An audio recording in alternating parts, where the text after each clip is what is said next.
শাস্তি দিতে এসেছি, সো স্টপ টকিং। নিজের আঙ্গুল দিয়ে হালকা করে তিথির ঠোঁটে চেপে ধরে কথাগুলো বলল নিলয়। নিলয়ের শাস্তি দেওয়া কথাটা শুনে তিথি ভয়েতে শুকনো ঠোক গিলল। দেখুন, সত্যি বলছি, নিশুর মায়ের শরীর খারাপ ছিল, আমি আপনাকে মিথ্যে বলিনি। চুপ। আর একটা ফালতু কথা নয়। অন্যের মাকে নিয়ে এমন মিথ্যা অভিনয় করতে পারলা কি করে তুমি? যদি না বলতাম তাহলে আমাকে বাসা থেকে বের হতে দিত না। তাই বলে মিথ্যা কথা বলবে এইভাবে অন্যের মাকে নিয়ে? সরি, ভুল হয়ে গিয়েছে, আর এমন হবে না। কিন্তু নিলয়ের আজ খুব রাগ ধরেছে তিথির ওপর।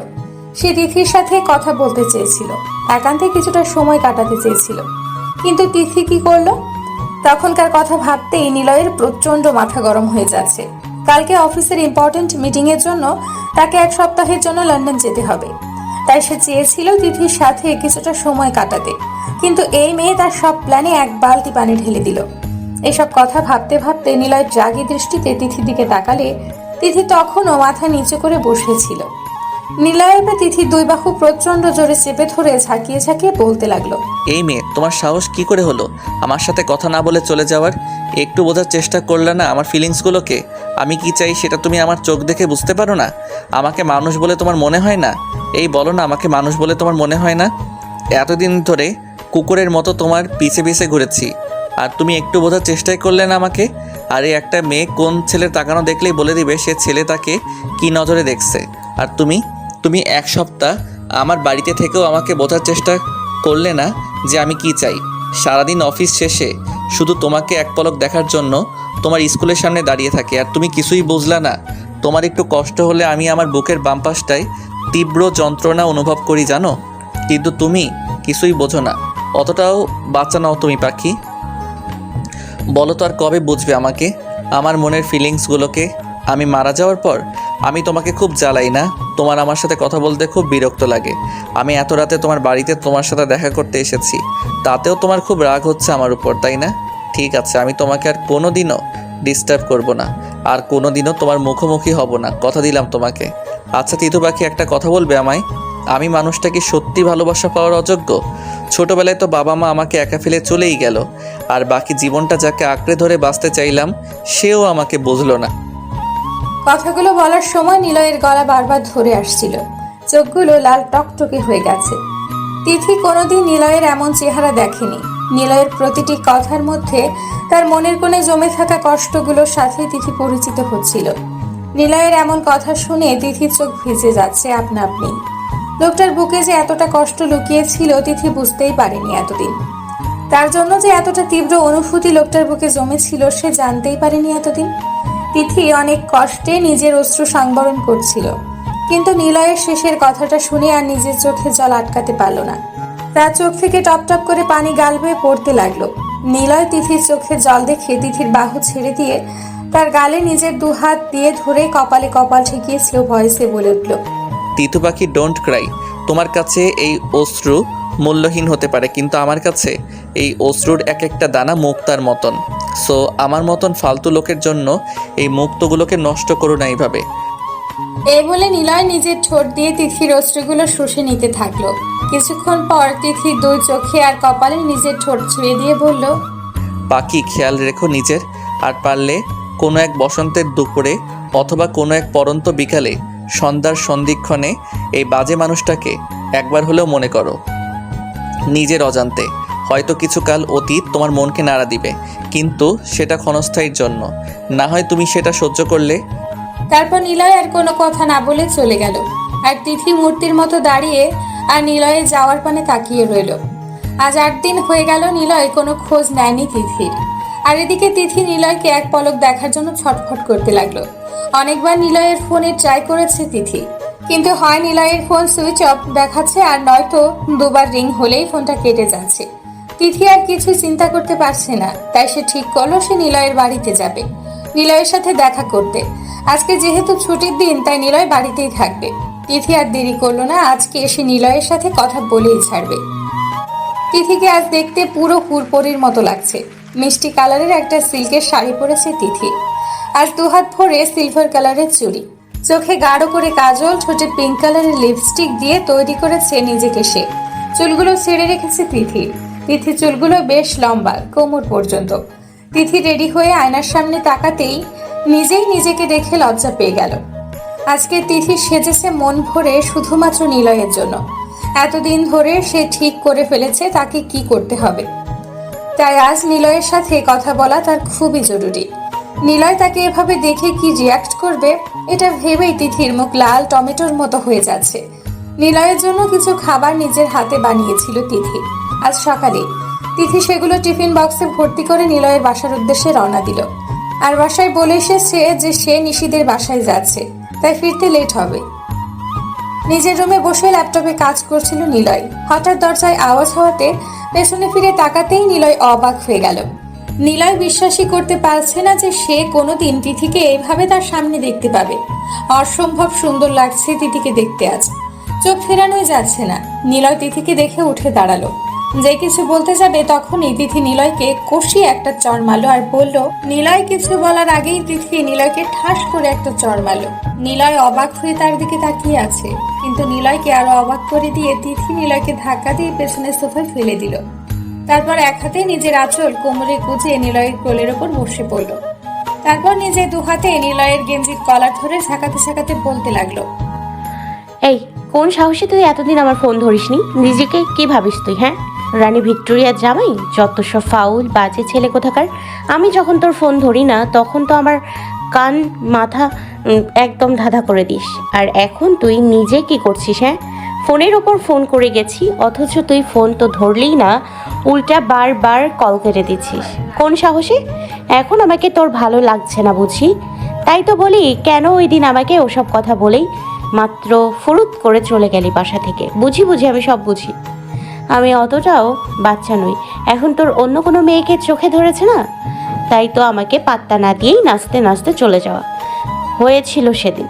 কিন্তু মনে রাখবি তুই, আমি তোকে এত সহজে ছাড়বো না। বুঝতে পেরেছিস তুই? এক হাতে নিলয়ের গেঞ্জির কলার ধরে আর এক হাতে নিজের চোখের জল মুছতে মুছতে কথাগুলো বলছিল তিথি। চোখগুলো তার অসম্ভব লাল হয়ে আছে। কথাগুলো বলার সময় বারবার তার গলা কেঁপে উঠছিল, মানে টলমলো করছে চোখে, কিন্তু সেটাকে চেপে আছে অনেক কষ্টে সে। তিথির এমন অবস্থা দেখে নিলয় অবাক হয়ে তিথির দিকে তাকিয়ে আছে। নিলয় ভাবতেই পারেনি যে তিথি তার কাছে কোনোদিনও আসবে। সে তো ভেবেছিল সেদিনের পর সে আর কোনোদিনও তিথির সামনে যাবে না, তিথিকে নিজের মতো করে বাঁচতে দেবে। তাই তো এত কষ্টের পরেও এই 8 দিন নিজের প্রিয়তমার মুখ পর্যন্ত দেখেনি সে।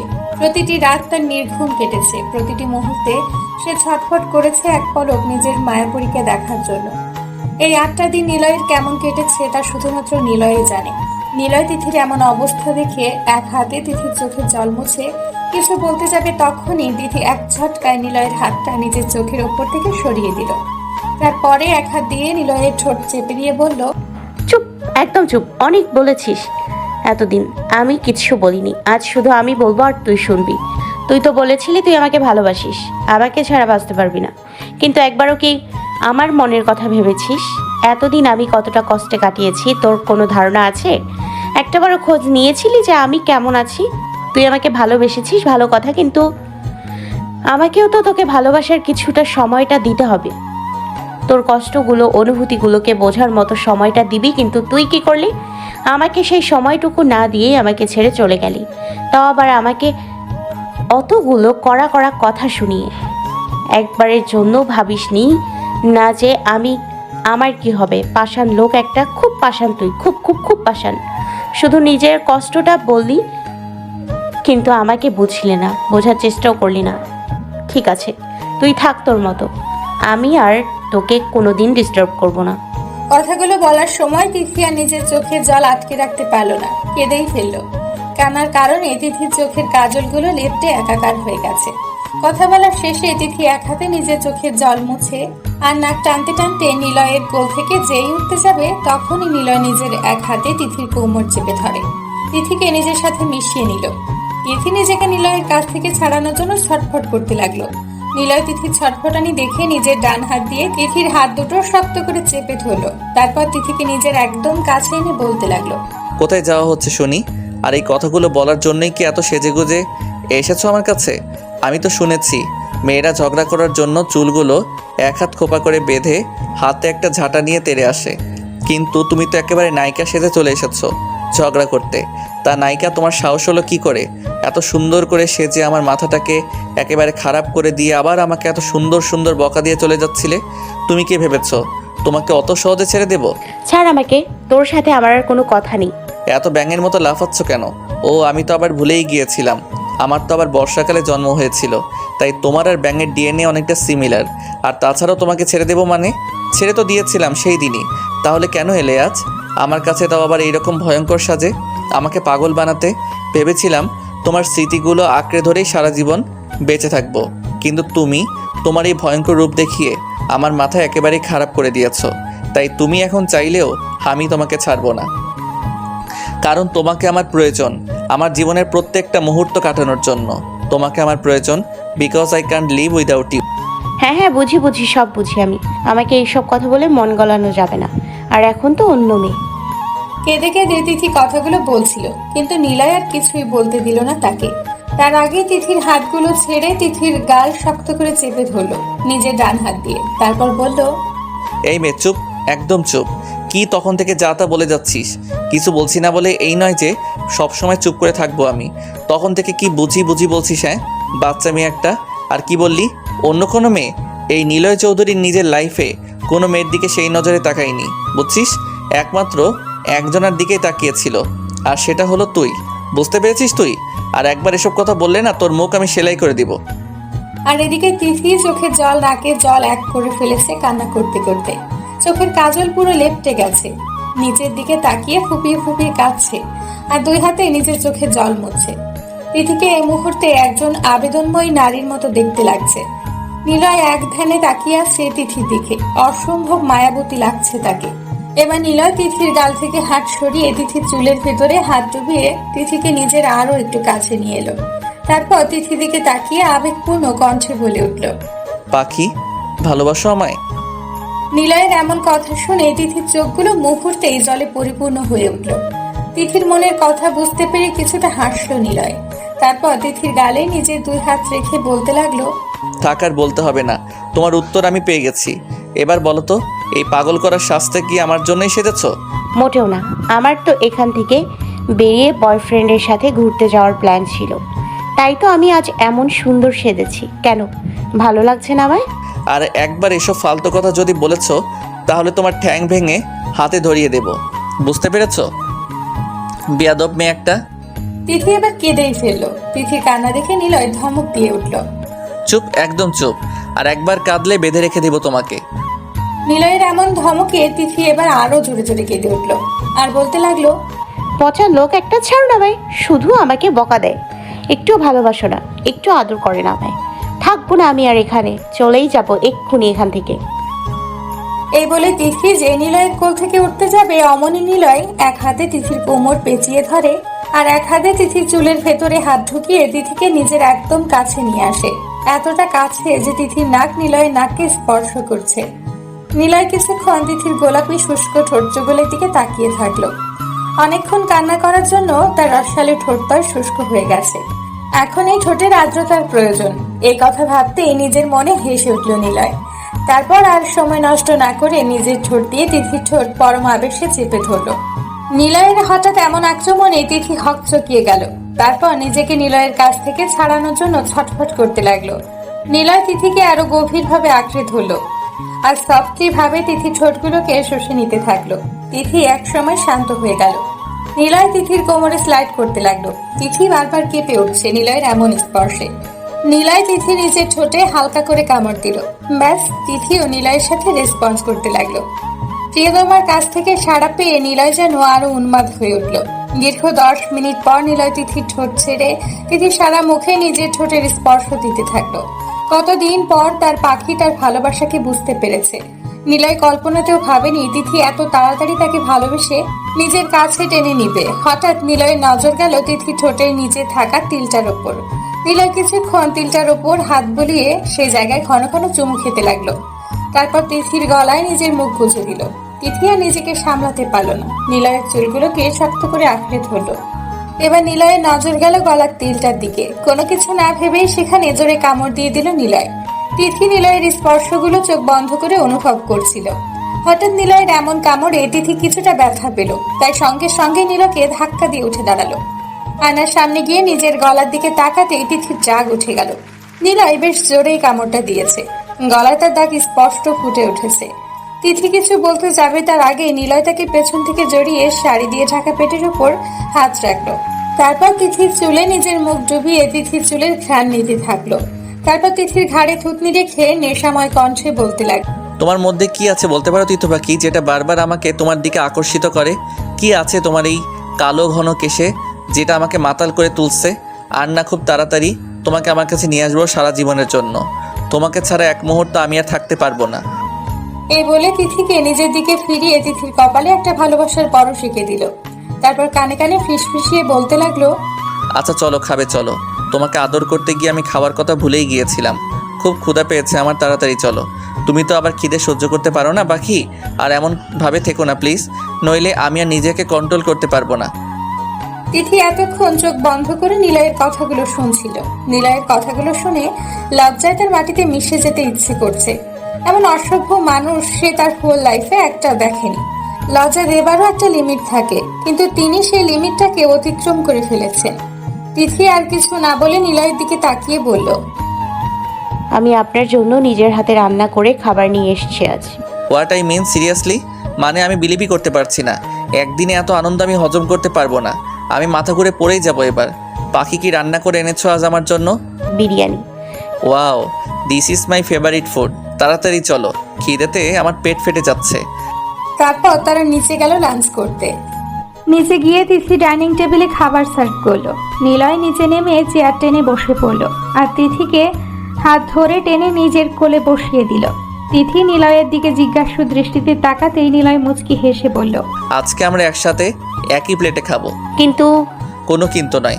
প্রথমে আমি তোমাকে খাইয়ে দেব, তারপর তুমি আমাকে খাইয়ে দেবে। ওকে?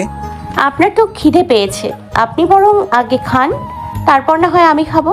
চুপ, আমি যেটা বলছি সেটাই হবে। নাও ওপেন ইওর মাউথ। হা করো পাখি। কতক্ষণ ধরে থাকবো? হাত ব্যথা করবে তো এবার। তিথি আর কোনো কিছু না বলে হা করলো। বিরিয়ানির দিকে তাকিয়ে নিলয় বলে উঠল, বাহ, খুব সুন্দর ঘ্রাণ আসছে তো।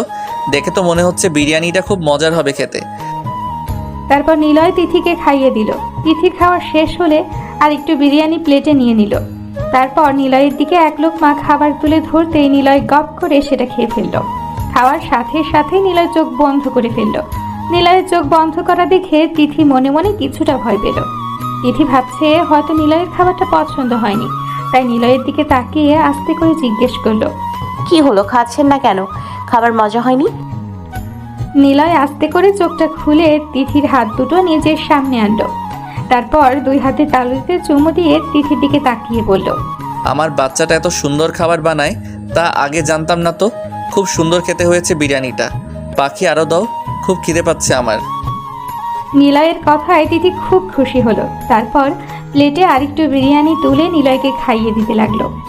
অন্যান্য দিনের তুলনায় নিলয় আজ অনেক বেশি খেয়ে ফেলেছে। খাবার শেষে নিলয় তিথিকে নিয়ে উপরে চলে গেল। তারপর তিথিকে খাটে বসিয়ে তিথির কোলে মাথা রেখে শুয়ে পড়ল। তারপর তিথির দিকে তাকিয়ে বলল, পাখি আমার মাথায় একটু হাত বুলিয়ে দাও তো। কতদিন আমি নিশ্চিন্তে ঘুমাতে পারিনি, আজ একটু ঘুমাবো। এই বলে তিথির হাত নিজের মাথার উপরে রেখে তিথির পেটে মুখ গুজে চোখ বন্ধ করে শক্ত করে দুহাতে জড়িয়ে ধরল তিথিকে। সকাল থেকে নিলয় এমন হুটহাট আক্রমণে তিথি বারবার কেঁপে উঠছে। তিথি কাঁপা কাঁপা হাতে নিলয়ের চুলে হাত দিল। তারপর আস্তে আস্তে চুলে হাত বোলাতে লাগলো। কিছুক্ষণের মধ্যেই নিলয় গভীর ঘুমে আচ্ছন্ন হয়ে গেল। তিথি নিলয়ের দিকে এক ধ্যানে তাকিয়ে আছে। কি নিষ্পাপ মুখ, ঘুমন্ত অবস্থায় দেখতে একদম বাবুদের মতো লাগে, আর জেগে থাকলে একটা আস্ত ডেভিলে পরিণত হয়। এই মানুষটা তাকে ভালোবাসে, এতটাই ভালোবাসে যার কোনো তুলনা হয় না। এ কথা ভাবতেই তিথির মনে এক অজানা ভালো লাগা কাজ করছে। আবার সকালের কথা মনে পড়তেই তিথির মুখ লজ্জায় লাল নীল হয়ে উঠল। বিকেল 5টায় বাসার সামনে তিথিকে নামিয়ে দিল নিলয়। যেহেতু বাড়িতে আগে থেকেই বলা ছিল, তাই কেউ তেমন কোনো প্রশ্ন করেনি তিথিকে। রাতে ডিনার করে তিথি শুয়ে শুয়ে নিলয়ের কথাই ভাবছিল। তখনই তিথির মোবাইলে রিংটন বেজে উঠল। ফোনটা রিসিভ করতেই ওপাশ থেকে নিলয় ঘুমো ঘুমো কণ্ঠে বলে উঠল। পাখি ঘুমিয়ে পড়ো, আমার কথা আর ভাবতে হবে না। নিলয়ের কথায় তিথি অবাক হয়ে গেল। কিছু বলতে যাবে তখনই নিলয় আবার বলে উঠল। এত অবাক হচ্ছ কেন পাখি? তোমার মনের খবর আমি জানবো না তো কে জানবে শুনি? আপনি কি করে জানলেন আমি এখন কি ভাবছি? জানি আমি সব জানি। এখন চুপ করে ঘুমিয়ে পড়ো, অনেক রাত হয়েছে, কাল আবার কথা হবে, ওকে? এই বলে ফোনটা কেটে দিল। এদিকে তিথি মনে মনে নিজেই বলে উঠল। আশ্চর্য, এখন আমার মনের কথা জেনে যাচ্ছে। ও এমজি, কি হবে এখন? তারপর আর কিছু না ভেবে ঘুমিয়ে পড়ল। আস্তে আস্তে দিন যেতে লাগলো। এদিকে তিথি আর নিলয়ের সম্পর্কটাও আরো গাঢ় হয়ে উঠল।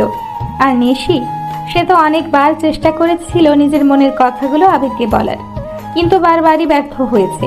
তাই সে ঠিক করে ফেলেছে আর কিছুদিন পর তাদের ফাইনাল এক্সাম শুরু হবে। আর যেদিন এক্সাম শেষ হবে ওই দিনই সবার সামনে সে আবিরকে তার মনের কথাগুলো জানাবে। এদিকে পরীক্ষা কাছে চলে আসায় তিথি নিলয়ের সাথে কথা বলা প্রায় বন্ধই হয়ে গেছে। সারা দিন নিজেকে পড়াশোনায় ব্যস্ত রেখেছে এখন সে, কারণ তার এখনো পুরো সিলেবাস কমপ্লিট হয়নি। যদি পরীক্ষায় বাজে মার্কস আসে তাহলে বাড়িতে বকা তো খাবেই, তার সাথে নিলয়ের সামনে তার প্রেস্টিজ পুরো জলে ভেসে ফালুদা হয়ে যাবে। তাই সে মন লাগিয়ে পড়ছে। নিলয় সারাদিনে একবার ফোন করে তিথির খোঁজ খবর নাই, তাও আবার 5 মিনিটের বেশি কথা বলে না, কারণ সে নিজেও চায় তিথি যেন এখন কোনো মতেই নিজের সময় নষ্ট না করে।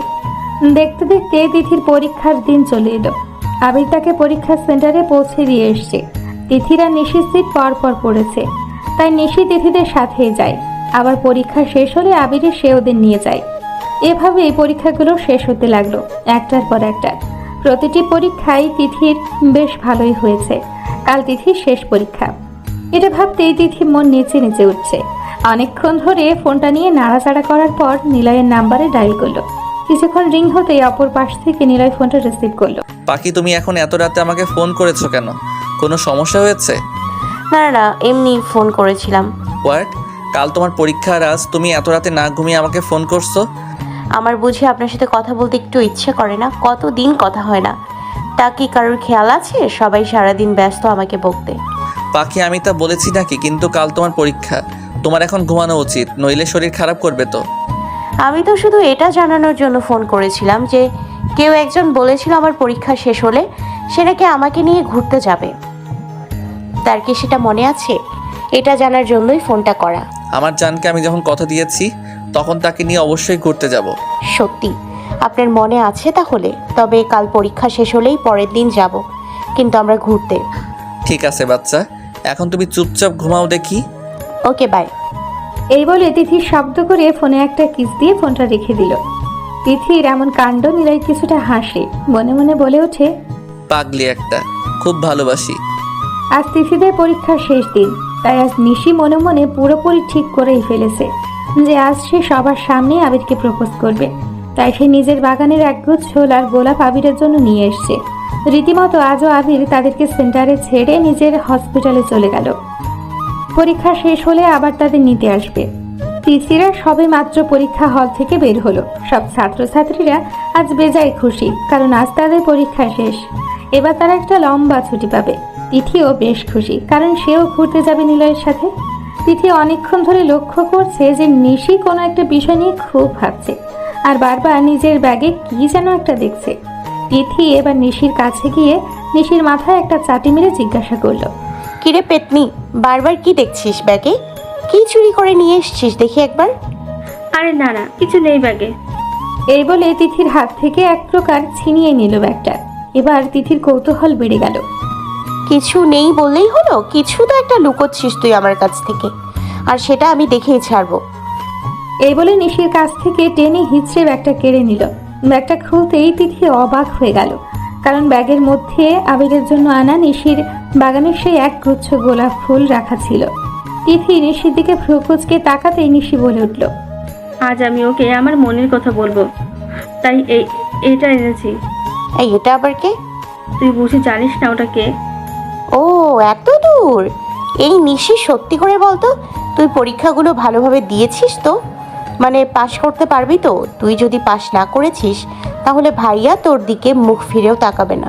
তিথি, আমি অতটাও খারাপ স্টুডেন্ট নই, আর সব পরীক্ষা আমার ভালোই হয়েছে।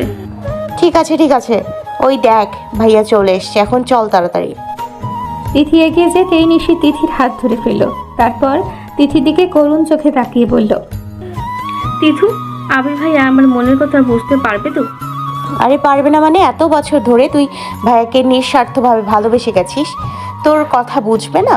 তাই কখনো হয়? আর ভাইদা রাস্তা, তুই নিজের হবু বরকে ভাইয়া ভাইয়া বলছিস? আরে স্বামী বলে ডাক। তিথি, আচ্ছা আচ্ছা, এবার তো চল। তিথি নিশির সেন্টার থেকে বের হতেই আবির জিজ্ঞেস করলো, কি রে বুড়ি, পরীক্ষা কেমন হলো তোর? ভালো করে লিখেছিস তো? হ্যাঁ ভাইয়া। আর তুই মিতু, তুই লিখেছিস সব কিছু? জি। Very good. আজকে তোদের শেষ পরীক্ষা ছিল, তাই তোরা আজ যা খেতে চাইবি তাই খাবো তোদের। এই বলে আবির পেছনে ফিরতে নিলে নিশি আবিরকে ডাক দিল। আবির পেছনে ফিরে তাকাতেই নিশি আবিরের সামনে হাঁটু গেড়ে বসে একগুচ্ছ লাল গোলাপ আবিরের সামনে ধরল। তারপর বলতে লাগলো, ছোটবেলায় যখন তোমায় প্রথম চিনলাম, ডেকেছিলাম তোমায় ভাইয়া বলে। যখন আমার বয়স 13, হঠাৎ একদিন নীল পাঞ্জাবি আবৃত অবস্থায় তোমায় দেখে আমার কিশোরী মনের এক কোণে ছোট্ট একটা কেটেছিল দাগ ভালো লাগার।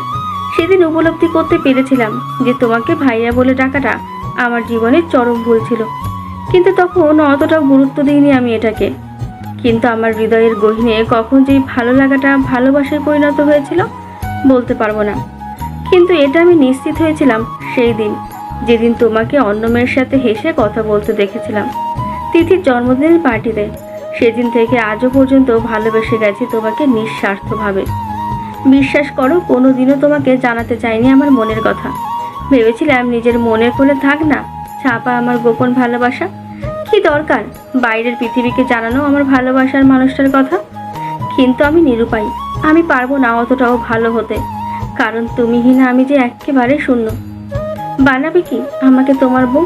কিচ্ছু চাই না, বিশ্বাস করো। শুধু দিন শেষে একটুখানি ভালোবাসা দিলেই চলবে। প্লিজ ফিরিয়ে দিও না। আজ ফিরিয়ে দিলে যে আমি পুরো ভেঙে পড়বো। I love you so much. তোমাকে ছাড়া আমি বাঁচবো না। আমাকে। আর কিছু বলতে পারলো না নিশি। তার আগে আবির প্রচন্ড জোরে একটা থাপ্পড় মারল নিশির গালে। এতক্ষণ রাস্তার সবাই তাদের দিকেই তাকিয়েছিল। হঠাৎ আবিরের এমন ভাবে চড় মারায় রাস্তায় দাঁড়িয়ে থাকা মানুষগুলো অবাক হয়ে আবিরের দিকে তাকিয়ে আছে। সাথে তিথি নিজেও প্রচন্ড পরিমাণে অবাক নিজের ভাইয়ের এমন কাজে। কিছু বলতে গেলে আবির তাকে হাত দিয়ে থামিয়ে দেয়। তারপর নিশির হাত ধরে টেনে দাঁড় করিয়ে আরেকটা চড় মারে নিশির অন্য গালে। নিশি গালে হাত দিয়ে ছলছল চোখে আবিরের দিকে তাকিয়ে আছে, কিন্তু আবিরের সেদিকে কোনো খেয়ালই নেই। সে রক্তলাল চোখে নিশির দিকে তাকিয়ে আছে। তারপর একটা প্রচন্ড জোরে হুঙ্কার দিয়ে বলে উঠল, shut up, I said just shut up. আবিরের এমন হুঙ্কারে নিশি কেঁপে উঠল। তার চোখ থেকে জল গড়িয়ে পড়লো আপনা আপনি। আবির আবার চেঁচিয়ে বলতে লাগলো, হাউ ডিয়ার ইউ, আমাকে এসব বলার সাহস তোকে খেয়ে দিয়েছে? কি যোগ্যতা আছে তোর আমার বউ হবার? তোকে আমি তিথির মতোই আমার বোন ভাবি, আর তুই, তোর মনে এসব চলছে রে অসভ্য বেয়াদব মেয়ে কোথাকার। তোর বাবার টাকা আছে বলে কি তুই নিজেকে আমার যোগ্য মনে করছিস? যেমন তেমনভাবে পাশ করে তো প্রতিটা ক্লাসে উঠিস, সারাদিন বাবার টাকায় ঘুরে বেড়াস। তোদের মতো মেয়েদের কাছ থেকে আর কি বা আশা করা যেতে পারে? তোরা তো এমনি হোস, পড়াশোনা বন্ধ করে সারাদিন ঘুরে বেড়াস এদিক ওদিক, আর বিভিন্ন ছেলেদের সাথে প্রেম করে বেড়াস নিজেদের সময় কাটানোর জন্য। আয়নায় একবার নিজের রূপটাকে দেখছিস? তুই না রূপে আর না গুণে কোনো দিক দিয়ে আমার যোগ্য নোস। আর বাস ভাইয়া, এবার চুপ কর, তুই অনেক বলে ফেলেছিস। আর নয়, কি জানিস তুই ওর সম্পর্কে? ছোটবেলা থেকে আমি দেখে আসছি ওকে, তাই তোর থেকে ওকে আমি বেশি ভালো করে জানি। যেখান থেকে ও বুঝতে শিখেছে যে ও তোকে ভালোবাসে, সেখান থেকে ও নিঃস্বার্থ ভাবে এতটা বছর শুধু তোকেই ভালোবেসে গেছে।